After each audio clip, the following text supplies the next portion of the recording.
rolling tumors to roaring lampooners, the Tigers on a Roll show starts in 3, 2, 1. All right, welcome in everyone. Today we're going to actually have the mic working as it should.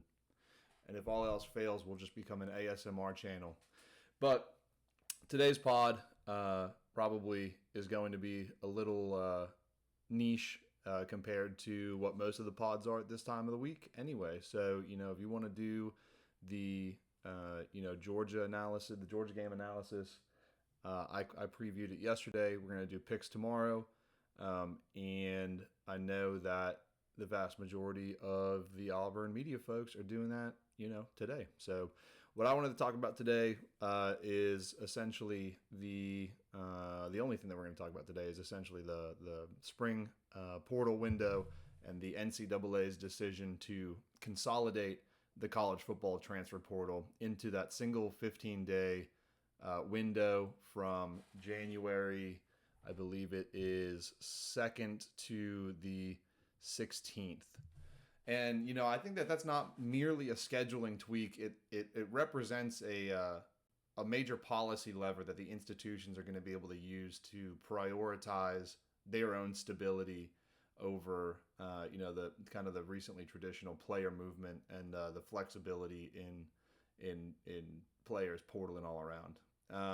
And, from the institutional perspective, the change's primary benefit is the restoration of their roster stability, like, I guess, quote unquote, the good old days. But, the new window entirely eliminates the April window, which would have been the period after spring practices where unhappy players would have bolted.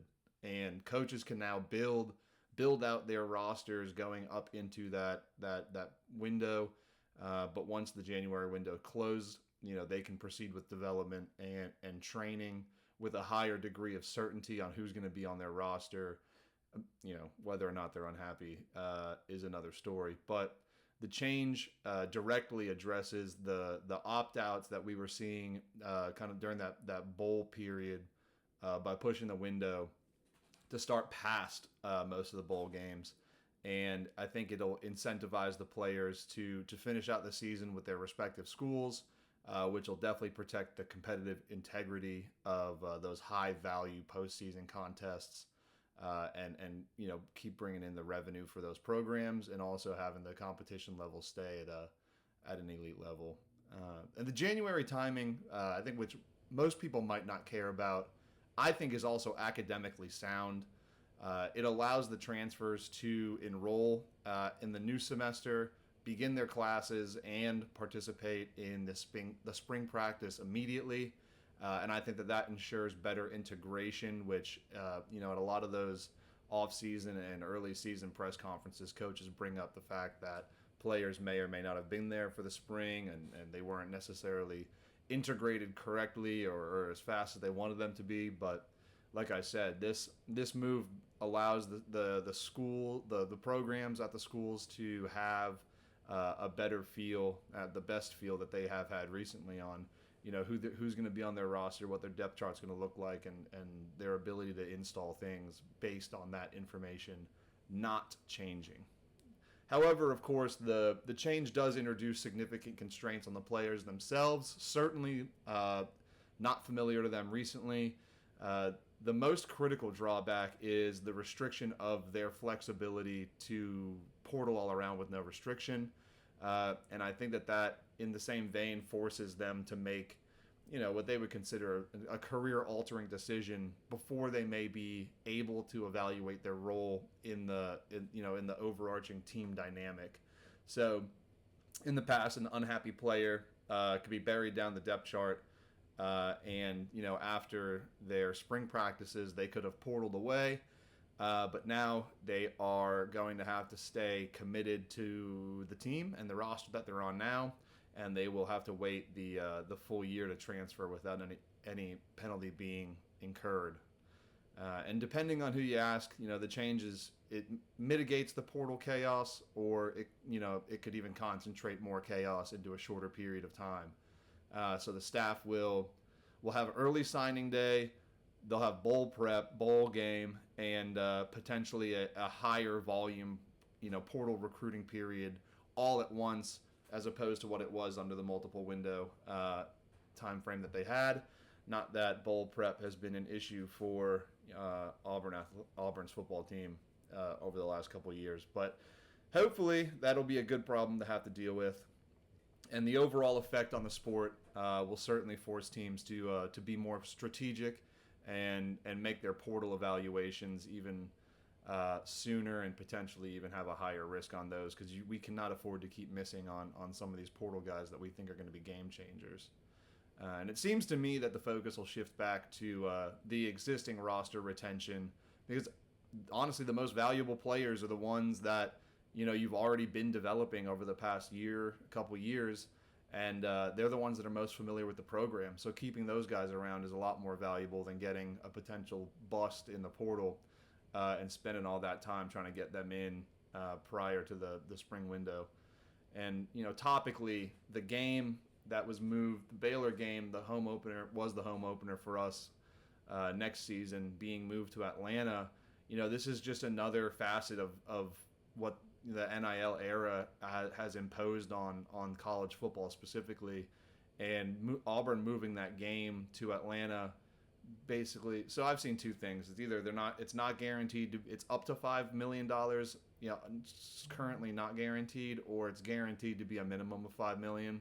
Obviously, all of the information we have right now is incredibly new, so that'll all get hashed out as we, progress through their negotiations and things like that. But the announcement is made, and whether, no matter how you slice it, $5 million in NIL money going right to, the school, the collective, or whatever, that is what we need. And that ties directly into, the influence on that NIL money from that game being available to the team during the season, so that they can recruit their roster, before that January portal window opens, and then, hopefully will close without anybody that we need to stay getting into the portal. So, it's heavily influencing the way that teams are able to bolster their coffers, and the staff, and obviously for us, OTV can make their NIL assurances to the current players before the January window,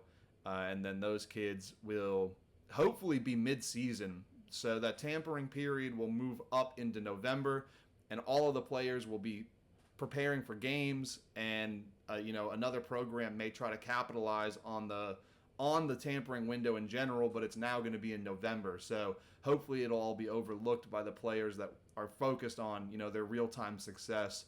And and hopefully, going back to the Aflac kickoff, it's like, hopefully they'll have gotten their assurances done, signed, whatever, and confirmed that they are going to be situated positively, for the upcoming season, going into the off season and things like that, so that you can retain the folks that are already being developed by your staff.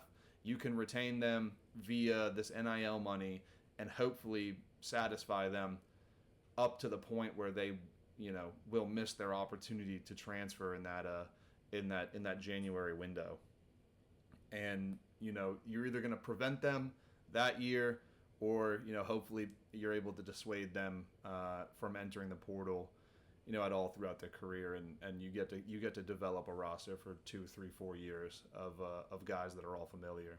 But all that is off-field stuff, and I want to touch briefly on what it would look like in the facility. Spring practice will have to change. Coaches will not necessarily have to worry about the post-practice window exodus in the spring, so the whole program can revert back to a true competitive spring practice period and spring game and things like that, and get to use their 15 sessions as a genuine phase for development and evaluation of the roster that they will have for that year.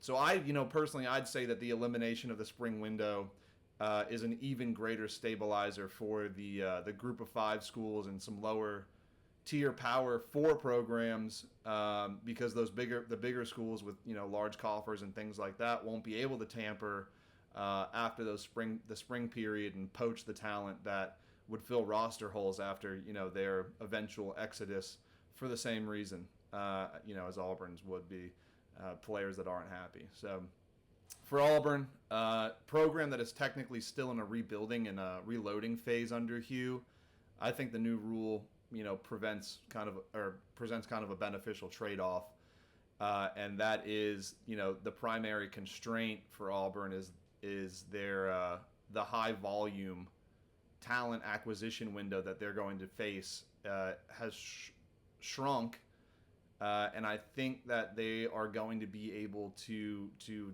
devote resources to that portal recruiting, sort of separate from their high school recruiting. That'll obviously be locked down by hopefully early signing day for the most part. But Freeze historically has been one of the most active portal users, and they've kind of figured out how to do that with the way that they run the collective, and the staff being able to leverage the December and April windows the last couple of years to flip the roster and fill critical needs has been good, but I think we've missed on a lot of them. I think when he loses the April period, they'll be able to collectively analyze these guys that are all in the portal at once and not have to go back to the drawing board every couple months. And they'll hopefully have their entire high school lineup recruited, and then eventually on campus, and then they'll have the ability to analyze those portal guys and assess their abilities, and hopefully bring in some game changers like they thought they had, but bring them all in at once and hope that they can all gel prior to January 2nd, I guess. And the major benefit for Auburn at that point would be Hugh being able to install his system, which everyone seems to think is unique to him. And that's kind of Hugh's words as well. His system is specific, tempo based, RPO. Not a lot of folks run that. They run it to varying degrees of success and complexity, but he'll be able to install his systems. He'll be able to build, the culture that he wants the program to embody, and he'll be able to integrate the transfers during the spring practices without, risking them heading out somewhere else. So the window that April would have presented to have lost those guys, you avoid that. So guys that were part of Hugh's scheme and he thought would be game changers, they can no longer dip out. And then guys who thought they'd be part of the scheme and they didn't ultimately, get on the cream of the crop on top of the depth chart, they're going to have to stay and potentially be, support pieces, which you came to Auburn, you were recruited one way or the other. I think it's best to get back to the way the roster retention that used to exist. And I'm obviously very pro player, but you got to get away from, you got to distance yourself a little bit from the players just assuming that they run the show. At the end of the day, whether or not the deals are millions of dollars or tens of dollars, they're still amateur athletes, and the institutions are providing for the players, and the institutions are the ones that ultimately,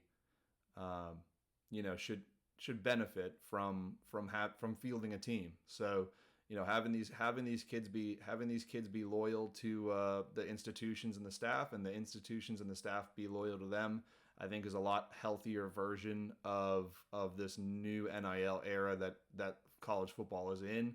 And the rule change, just this portal rule change, you take that other window away, and I think you start getting back some stability into these programs, and you might make recruiting and roster retention a little bit easier as well.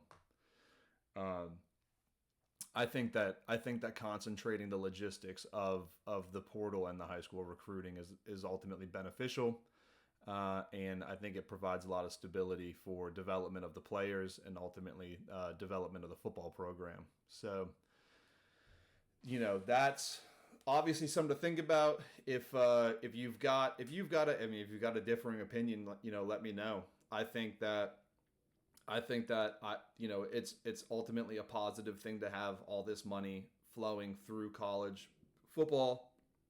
I think that it was due time to have some changes made to the way players could jump around, and certainly I think, and we'll see. The jury's still out on all of it, so they're still trying to figure out the best way to do it. But I think that having stability on the roster going into spring practices is it's a good thing. There's other than maybe some discontent from folks that get buried on the depth chart. There's really no other downside to it. And like I said, being able to evaluate those portal guys at once, you kind of have everything's above board. You have the ability to see what's available to you. You can evaluate them, you can recruit them, and you can bring them in, and then you can have everyone start gelling immediately, as opposed to potentially losing a key piece of your team after they were dissatisfied with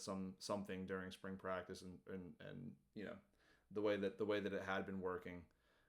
I also like that the guys got to stay there for a year. I think that is ultimately positive for any program and the sport itself. I've been bothered, I guess. It bothers me when you see people, and not to name drop anyone, but like Jeremy Johnson, I guess, and Robbie Ashford or whatever. It's like, obviously they're doing something that they think is best for their career, but when you're going to 4 or 5 schools in a college career, I mean, I don't think the optics on that are great, and those are the ones that come to the top of mind because they're affiliated with Auburn to some extent. But that's just what that's kind of my take on it, and I just think that ultimately we need to avoid that, because I think it waters down the competitive nature of college football. I think it also albeit ignored by the player themselves, obviously, because they're the ones transferring. I think that they want to avoid kind of besmirching their own name, because the new rule establishes some sort of loyalty to the program, and of course I think that that's great. Tomorrow's programming, if we can make it happen, we will have a guest to do picks for the weekend, which is going to be the Friday show, hopefully from here on out.